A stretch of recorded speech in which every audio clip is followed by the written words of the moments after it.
Vamos dando tempo para o pessoal chegar também.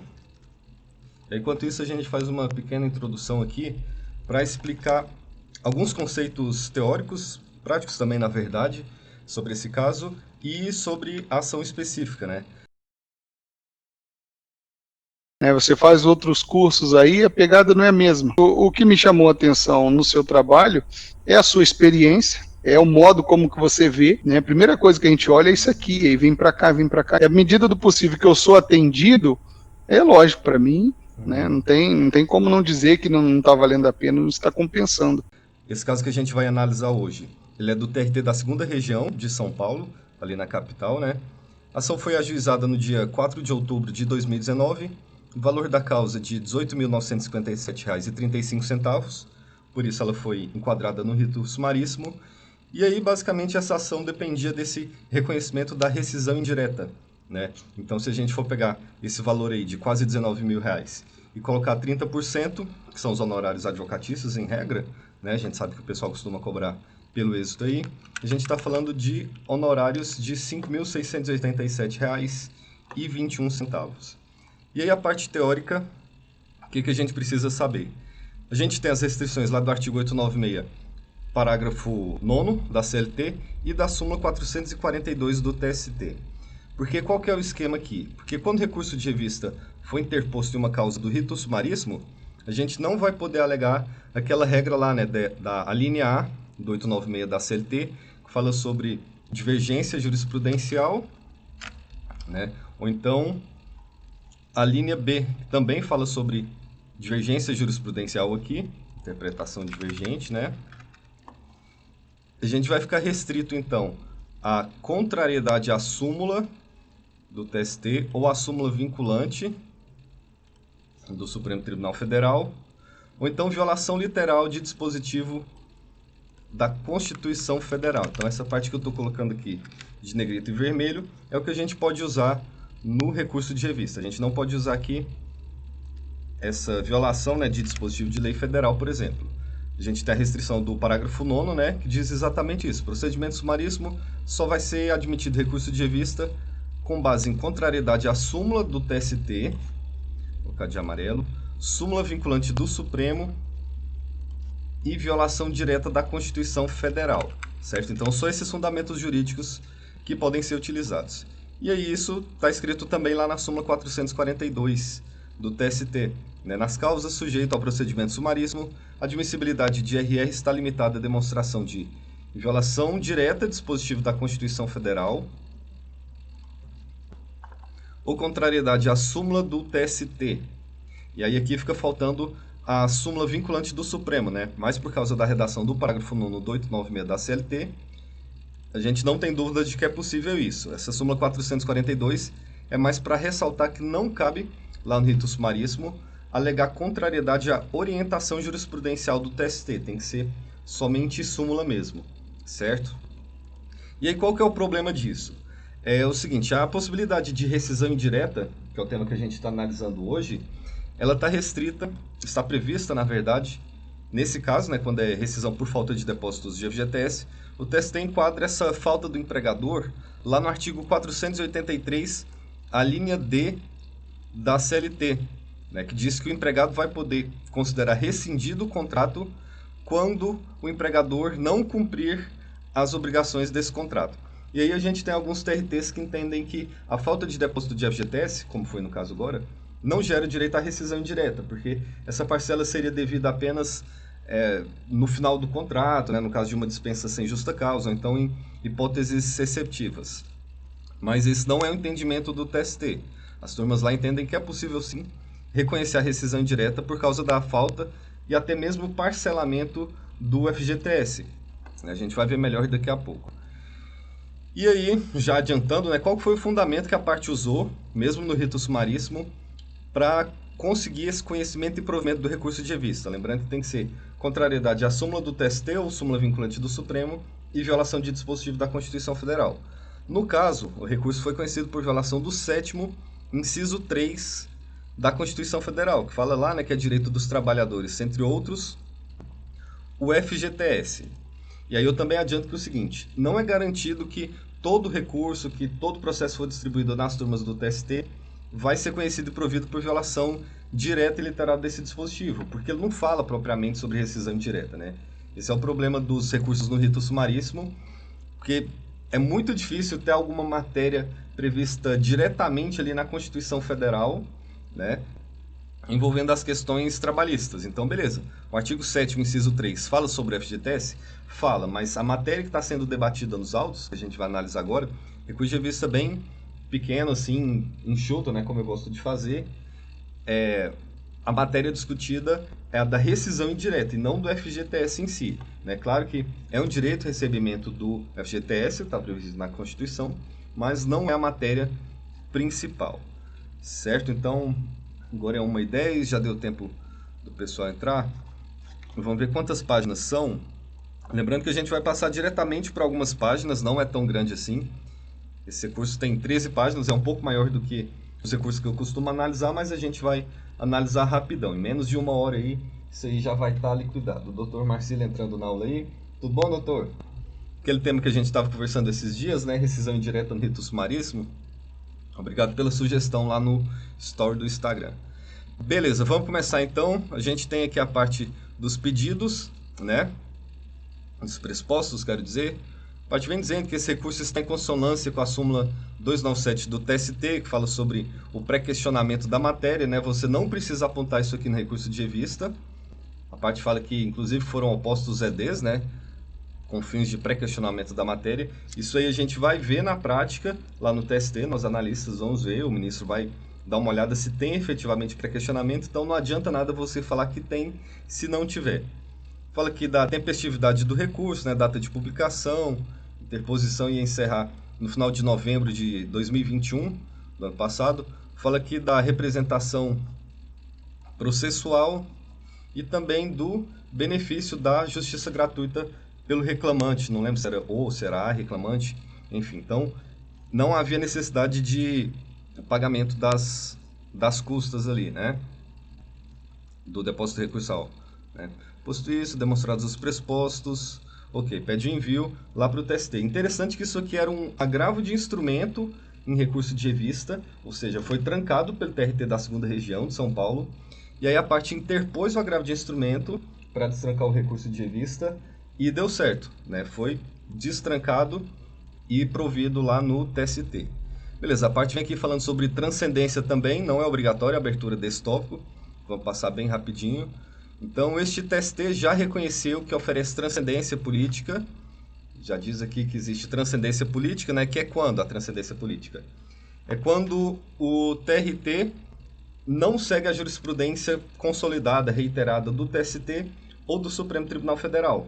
É uma das possibilidades aí de transcendência política. Exatamente o que a parte colocou aqui. A decisão que não respeita a jurisprudência pacífica desta Corte Superior, né, conforme o entendimento pacífico, quando o reconhecimento da rescisão indireta por falta de recolhimento do FGTS. E justificando, né, a gente está vendo que está bem fundamentado aqui, está explicando o porquê que existe transcendência política, não foi simplesmente jogar ali, falar que tem transcendência política e pronto. A parte vem demonstrando aqui, por meio da transcrição de acórdão do próprio TST, a gente tem uma causa aqui de recurso de revista, né, lá da 6ª turma, publicada em 13 de março de 2020. E aí pedimos vênia para citar a parte da decisão acima emendada. Aí vem falando aqui nessa decisão que foi transcrita, né, lá da 6ª turma, vem falando exatamente isso. A decisão que não reconheceu a rescisão indireta por ausência de recolhimento de FGTS contraria a jurisprudência do TST, o que enseja o reconhecimento da transcendência política. Ok, beleza. Tá vendo que a parte que não insistiu, não tentou falar que havia transcendência social, apesar de que é um benefício previsto, é um direito social previsto na Constituição Federal, né? Então teria transcendência social. Não falou do valor da causa, que seria a transcendência econômica, e também não falou sobre transcendência jurídica, né? A gente vê que a causa, por tratar de FGTS, de algum modo, né, mesmo sendo rescisão indireta a matéria principal, teria transcendência social e também transcendência política, porque a decisão do TRT contraria ali o entendimento reiterado do TST. Doutor Rodrigo também, tudo bom, doutor? Sempre presente aí, valeu, obrigado. E aí as alegações da parte, né? Reiterando que é uma causa no rito sumaríssimo, nós temos contrariedade à súmula 461 do TST e violação do artigo 7º, inciso 3 da Constituição Federal. A parte vem dizendo aqui, né, que já tem a restrição do 896, parágrafo 9 da CLT, que a gente falou no início daqui do vídeo, que esse tipo de recurso no rito sumaríssimo exige a indicação de violação de dispositivo da Constituição Federal, contrariedade à súmula do TST ou súmula vinculante do Supremo Tribunal Federal. Estou fazendo questão de falar isso várias vezes, porque é um problema bastante grande que a gente vê no TST. Às vezes a parte vem lá alegando divergência jurisprudencial, violação de dispositivo de lei federal, e isso não é possível juridicamente, né? Vamos lá então. Nesse sentido, estando essa demanda sob rito sumaríssimo, considerando a violação à súmula 461 do TST, cabe recurso de revista. E aí, beleza, a gente já tem um problema aqui. Ok, súmula 461 do TST, que vem falando que é do empregador o ônus da prova em relação à regularidade dos depósitos de FGTS. E aí explica que o pagamento é fato extintivo do direito do autor. Beleza, só que o que a parte quer aqui é o reconhecimento de que existe uma rescisão indireta. Não está discutindo ônus da prova especificamente em relação aos depósitos do FGTS. Claro que isso poderia ser discutido no processo, né, para ver se havia ou não diferenças de FGTS, se o empregador depositava ou não, porque esse seria o fato gerador do pedido de rescisão indireta, mas não existe propriamente uma contrariedade a essa súmula quando se trata de rescisão indireta. Mas beleza, eu entendo, provavelmente a parte pensou assim, bom, já que eu só posso indicar violação de dispositivo da Constituição Federal ou contrariedade à súmula TST, súmula vinculante do Supremo, deixa eu garantir aqui e colocar a súmula 461, que de alguma maneira trata dos depósitos de FGTS. Ela foi prudente aqui, né? Não sei se alguma turma daria provimento com base nessa súmula 461, mas ok, fez o papel dela aqui, né? Pelo menos cumprir esses requisitos certinhos ali de limitar as restrições lá do 896, parágrafo 9 da CLT. Que a gente já está na terceira página, né? Indo para quarta. E aí temos o seguinte, olha o que está no recurso de revista. Conforme sustado em sede de contrarrazões, assim como quando da interposição de EDs, ou seja, a decisão, aparentemente aqui, era de um recurso ordinário da empregadora, ela interpôs o RO, pedindo para excluir aquela rescisão indireta. E aí a parte, sabendo que possivelmente a decisão seria revertida no TRT, colocou nas contrarrazões essa tese, né, da discussão da falta de depósito de FGTS, que geraria o direito à rescisão indireta. E aí a gente vai ver se houve manifestação ou não no acórdão e se haver necessidade de oposição de embargo de declaração. Ok, vamos lá para a página 4 aqui. Bom, primeiro... isso aqui foi o que ela disse lá nas contrarrazões e nos EDs, esses trechos aqui. Bom, primeiro, cumpre observar, doutor Basílio, chegando aí, tudo bom, doutor? Cumpre observar que nos documentos do suposto parcelamento do FGTS, então aquele procedimento que algumas empresas fazem, né, de deixar de pagar FGTS durante uma parte do período, depois vai negociar com a Caixa lá e faz o parcelamento. Uma dica também, o TST entende que mesmo nesse caso de parcelamento do FGTS, essa negociação e essa regularização só diz respeito à empregadora e à Caixa Econômica Federal. O reclamante continua com o direito ali a obter a rescisão indireta, se for o caso, né, em razão dessa falta de depósitos do FGTS no tempo adequado, no tempo legal. E beleza, parcelamento do FGTS, não há menção de que os valores discutidos nessa demanda estejam inseridos naquele parcelamento, pois não há nenhum documento que mencione o nome da recorrida, sequer a prova que realmente recorrente esteja quitando esse parcelamento. É o que a gente acabou de falar, né? Parcelamento é entre Caixa e empregadora, não diz respeito à empregada. Pior ainda, muitos dos documentos juntados como prova que se refere ao suposto parcelamento foram expedidos com data de 2015, né? Época anterior à própria admissão da recorrida ocorrida em 2016. Então a empresa fez o parcelamento em 2015 e a empregada foi contratada em 2016. Então vai falando, pô, TRT se manifeste aí sobre essa questão, porque está meio contraditório, diríamos assim, né? Como é que a empregada é admitida em 2016, existe um parcelamento ali quitado, feito, né? Um acordo em 2015. Difícil defender, né? O Dr. Rodrigo tem arguido também violação do 7º inciso 3 da Constituição Federal, em casos similares. É o que é possível fazer, né, nesses casos de rito sumaríssimo. E vamos continuar então na análise. Ou seja, os documentos que comprovariam o suposto parcelamento do FGTS são de data anterior, admissão da recorrente, a obreiro foi admitida somente em 16, beleza. A gente vai ver que essa alegação aqui acaba não tendo muita importância no caso concreto. A gente vai entender daqui a pouco quando for ver o acórdão. As diferenças da FGTS estão pendentes da recorrente, estão realmente incluídas no suposto parcelamento. Parcelamento firmado em 2019, a gente vai ver que essa questão aqui não foi pré-questionada, né, de questão do parcelamento em si não foi tratada pelo TRT lá no acórdão. A parte teria que alegar negativa de prestação jurisdicional, né, ou então entrar no mérito com base no que tinha lá no acórdão. E foi isso que foi feito também. Em que pese ter sido suscitada esta matéria em sede de contrarrazões e ter reiterado em EDs, o egrégio tribunal manteve o acórdão sob o seguinte fundamento. Então a gente tem aqui o acórdão prolatado, né, depois da oposição dos EDs. Vamos dar uma olhada aqui. Bom, a parte opôs EDs, TRT respondeu isso aqui. Considerando as razões do inconformismo, constato que a embargante não apontou com reais fundamentos ocorrência de omissões aptas a ensejar o acolhimento de sua irresignação. É aquele padrão ali, né? De que a parte pretende reexame da matéria e tal.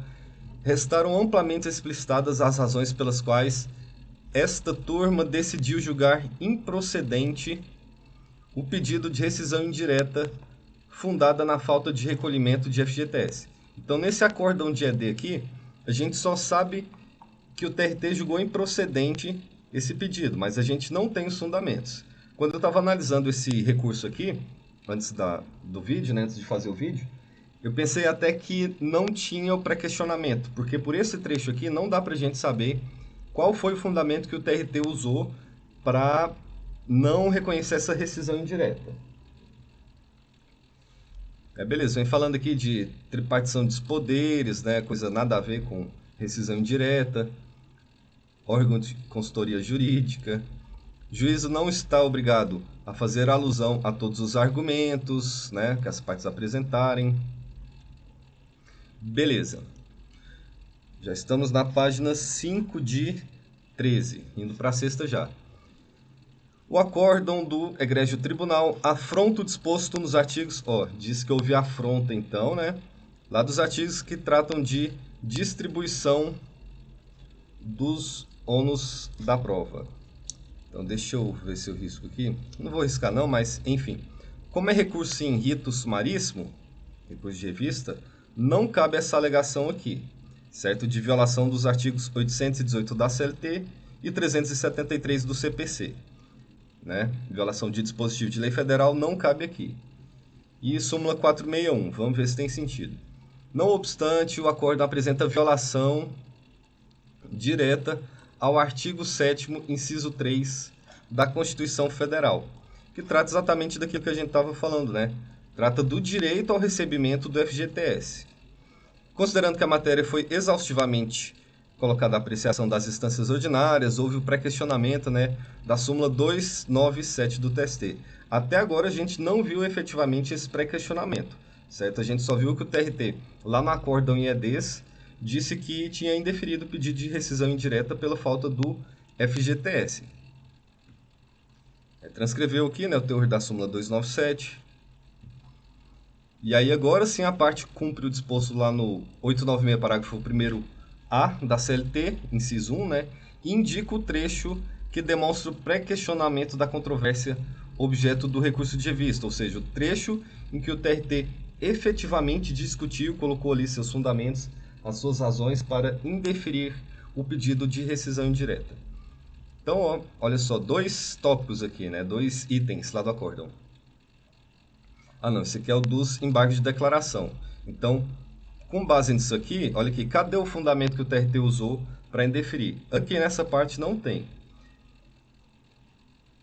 Não está falando nem de rescisão direta, nem de FGTS aqui nesses itens 7 e 8. Então, vem falando aqui, né, olha, apesar de provocado em sede de embargo de declaração, isso aqui é uma fundamentação típica de negativa de prestação jurisdicional, né? Só que não foi o que a parte fez aqui. Ela disse que opôs embargo de declaração e mesmo assim o TRT não se manifestou sobre a matéria. Devia ter alegado negativa de prestação jurisdicional no recurso de revista, então, se quisesse que esse tópico aí, que essa matéria específica fosse apreciada. Mas beleza. E aí disse aqui, né, violação, contrariedade, na verdade a súmula 461 do TST, que fala de ônus da prova. Aqui a questão é ônus da prova, não é rescisão indireta. Vem falando, né, não há nos autos nenhuma prova quanto à regularidade dos depósitos do FGTS. Vem falando, olha, na verdade houve reconhecimento, né, do próprio tribunal quanto à irregularidade no recolhimento quando consignou no acórdão. E aqui parece que a parte vai transcrever para a gente, né, os fundamentos efetivos que o TRT usou para indeferir esse pedido. Vamos lá.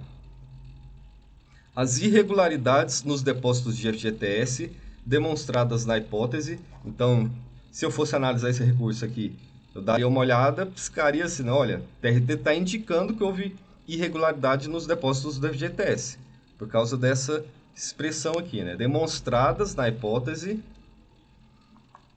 constituem violação ao direito do trabalhador. Então, pronto, o TRT falou que houve irregularidade sim nos depósitos de FGTS, beleza?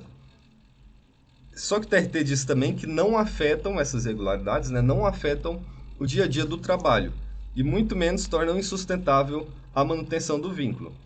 Então a gente tem premissa fática aqui, né? Qual que é a premissa fática? De que foi demonstrada a irregularidade no recolhimento do FGTS. E a TRT falou, não, beleza, é uma violação aos direitos do trabalhador, sim, só que aqui está a tese jurídica do pré-questionamento, né? Demonstrando pré-questionamento.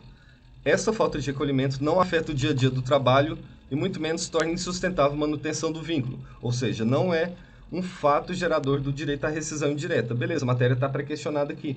Não dependeria nem de oposição de embargo de declaração. A não ser que o TRT adotasse o entendimento lá, né, de que, olha, no caso a empregadora fez o parcelamento, né, desse débito, sanou a irregularidade mediante parcelamento com a Caixa, isso é óbvio, então, para o reconhecimento da rescisão direta. Se fosse essa a fundamentação do TRT, seria preciso o senhor pôr para o TRT se manifestar e dizer se esse parcelamento ensejaria ou não a rescisão indireta. O TST entende que mesmo nesse caso é possível, né?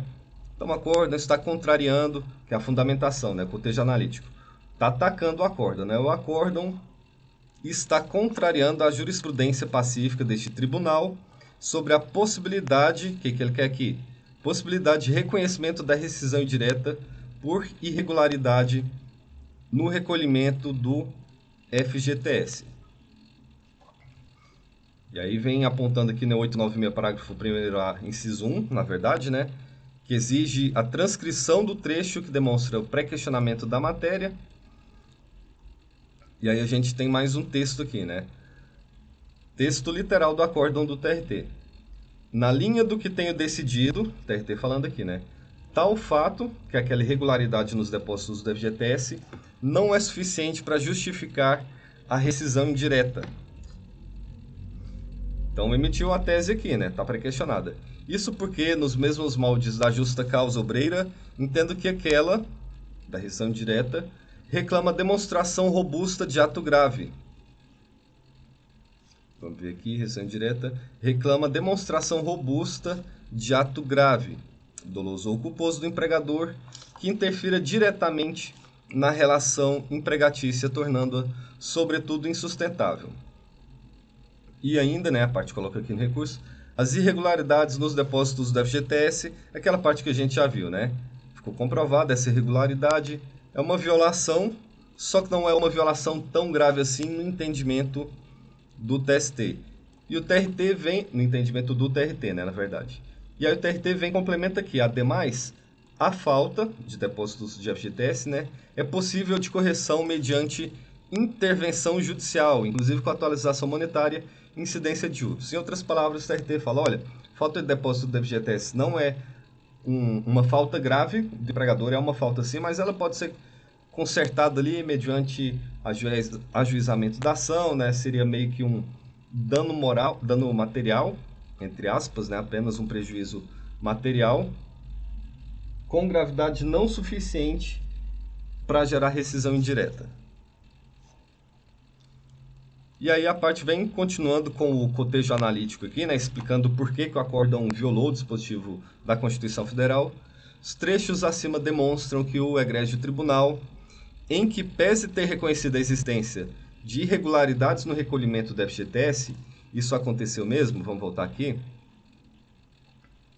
as irregularidades nos depósitos demonstradas na análise, né, então isso aqui está certo, em que pese ter reconhecido a existência de irregularidades no recolhimento do FGTS, entendeu que essas irregularidades não são passíveis de reconhecimento da rescisão indireta do contrato de trabalho. O que data máxima vem afronta o entendimento pacífico deste TST. E a parte vem aqui, já passando para a 9ª página, né? Vai ser bem rápido mesmo. A parte indica alguns acórdãos do TST em que o tribunal trata, né, são acórdãos de turmas, né, acórdãos de recurso de vista, em que o tribunal trata sobre essa matéria. Além de ser um rito sumaríssimo, não admitiria o recurso de vista por divergência jurisprudencial, essa divergência seria com base em acórdão de turma do TST, o que não é admitido em recurso de revista, ainda menos em rito sumaríssimo. Só que aqui dá para ver que é claramente só uma meio que argumentação de reforço, né, porque a parte vem falando, olha, o TST entende que existe uma falta grave, sim, no caso de ausência ou irregularidade nos recolhimentos de depósito de FGTS. Veja aqui, né, o que as turmas estão decidindo. Luiz Alencar, boa tarde, doutor, tudo bom? E aí a gente tem aqui uma decisão, deixa eu ver, do ministro terceira turma, ministro Bresciani, decisão de 2020, ok. Outro recurso de revista aqui, vamos ver de onde que é, da ministra Maria Helena Malman, publicação em outubro de 2020 também. Outro recurso de revista, que adota essa tese, né? Ministro Augusto César, decisão publicada em dezembro de 2019, né? E aí vamos ver o que a parte continua falando no recurso de revista. Mesmo que admitíssemos apenas por amor ao argumento a existência de parcelamento, então, olha, o TRT não falou nada sobre o parcelamento, né? Vamos dar uma olhada no acórdão de novo. Tal fato não é suficiente, reclama demonstração robusta de ato, irregularidades constituem violação, não afetam a falta... Ok, nesse trecho aqui, nesse parágrafo aqui, em que existe a transcrição, né, dos trechos do acórdão TRT, o TRT não falou nada sobre a existência de parcelamento do FGTS, né? Essa discussão aqui precisa de pré-questionamento. Como a gente comentou agora há pouco, seria preciso opor embaixo de declaração, como a parte fez, e alegar negativa de prestação jurisdicional no recurso de revista. Mas nesse caso específico aqui, a parte está certa aqui no mérito, né? No mérito desse recurso aqui, nessa argumentação, mas se fosse o caso, seria uma ausência de pré-questionamento. Mas, assim como está dito nas razões recursais, o TST entende de fato que essa existência de parcelamento não é óbice para o reconhecimento da falta grave e, por consequência, da rescisão indireta. Reiterando, então, mesmo que a empregadora parcele o FGTS com a Caixa Econômica Federal, isso não tem o condão, né, de impedir o reconhecimento da rescisão indireta do contrato de trabalho. A parte também coloca um voto aqui, uma decisão, né, um acórdão em recurso de revista do ministro José Roberto Freire Pimenta, gabinete no qual trabalho, julgamento em 2 de agosto de 2017. E é exatamente isso, olha. O fato de a reclamada ter parcelado o FGTS na Caixa demonstra apenas o cumprimento de um dever legal. Não fez mais do que o devido, né? Não servindo para justificar a continuidade do contrato de trabalho e assim afastar a rescisão indireta. Beleza. Esse ponto específico não tem pré-questionamento porque não foi tratado lá no acórdão do TRT, certo? Mas se fosse o caso, a parte teria razão aqui no mérito. Mais um voto aqui do ministro Valmir, Diário Eletrônico de 19 de dezembro de 2016. E já vamos encaminhando para o final aqui. Eu vou mostrar a decisão aqui. Dr. Marcílio, nesse caso, seria interessante, por cautela, pedir para o TRT fixar por quanto tempo ficou sem recolher? Exatamente, Dr. Marcílio. Existe a possibilidade da gente considerar como fato incontroverso, né? Por exemplo, se estiver na petição inicial, bom, nunca houve recolhimento de FGTS e o vínculo durou por 2 anos. Aí a empresa lá na contestação fala assim, olha, de fato, houve vínculo por 2 anos, o FGTS não era depositado, mas foi feito um parcelamento na Caixa. Aí ficaria incontroverso, né, que ficou 2 anos sem recolhimento de FGTS. Mas é mais interessante, sim, pedir para o TRT fixar ali qual foi o contexto exato em que essa falta ocorreu, beleza? Que aí fica mais fácil da gente decidir lá no TST, vendo o acordo, né? Pô, foram 6 meses, foram 3 meses. Porque tem turma que entende, por exemplo, que 1 mês, 2 meses de falta de depósito do FGTS não é uma falta tão grave para ensejar essa rescisão indireta. Então é bom sim, já vi casos semelhantes, né, envolvendo a falta de pagamento, atraso no pagamento de salários, em que a turma falou, olha, é controverso, né, como que foi esse contexto aí, e como a jurisprudência do TST, no sentido de que só gera dano moral, atraso reiterado no pagamento de 3 ou mais meses dos salários, então não dá para dar provimento, para definir os danos morais para o reclamante por falta desse pré-questionamento de matéria fática. Então, é bom opor a desse, sim, né, ou nas contrarrazões também, no recurso ordinário, pedir para o TRT fixar qual foi esse contexto, beleza? Senão pode ser o caso de súmula 126 do TST, revisão de fatos e provas, ou então falta de pré-questionamento, súmula 297. E aí, beleza, no mais, considerando a matéria discutida, que trata sobre a regularidade dos depósitos do FGTS, estamos verificando a afronta direta e literal à Constituição Federal, pois referida verba está alicerçada no artigo 7º, inciso 3 da Constituição, norma de caráter social constitucional, beleza. E aí aqui, este TST já reconheceu em caso análogo que a falta de depósito no FGTS configura em tese afronta a norma constitucional. E é exatamente esse caso, olha só, também era um agravo de instrumento aqui, né?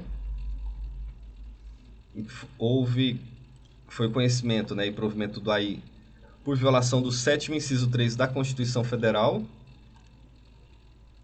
E aí destrancou o recurso de revista, né, rescisão indireta, descumprimento contratual, incorreção no recolhimento do FGTS. Então a parte já ciente disso, né, sabe que o artigo 7º inciso 3 só fala que, ó, é direito dos trabalhadores FGTS, não fala nada de rescisão indireta. Mas a parte já veio e falou, olha, o tribunal já reconheceu aqui que é possível conhecer do RR, dar provimento por violação do 7º inciso 3. E aí que uma decisão da terceira turma, ministro Alexandre Agra, decisão de 8 de maio, publicada, né? Diário Eletrônico de 8 de maio de 2020. Última página, então, por isto, requer o recebimento deste RR, pois tempestivos, em termos para no mérito seja dado provimento, né? Para reconhecer a contrariedade à súmula 461 do TST, que não foi tratada, né? Até porque ela envolve questão de ônus da prova sobre o recolhimento da FGTS, não de rescisão indireta. E violação do 7º 3. Além da pacífica jurisprudência, não houve divergência jurisprudencial, né? Aliás, pode existir divergência, mas não serve como fundamento jurídico para RR no rito sumaríssimo. Reconhecendo a falta grave, que é a irregularidade nos depósitos do FGTS, e por consequência a rescisão indireta do contrato de trabalho. Restabelecendo as condenações de primeiro grau, ou seja, o TRT reformou a sentença. Ok, São Paulo, 15 de fevereiro de 2021. Beleza, vamos pegar aqui, deixa eu dar uma olhada para ver se foi esse acórdão.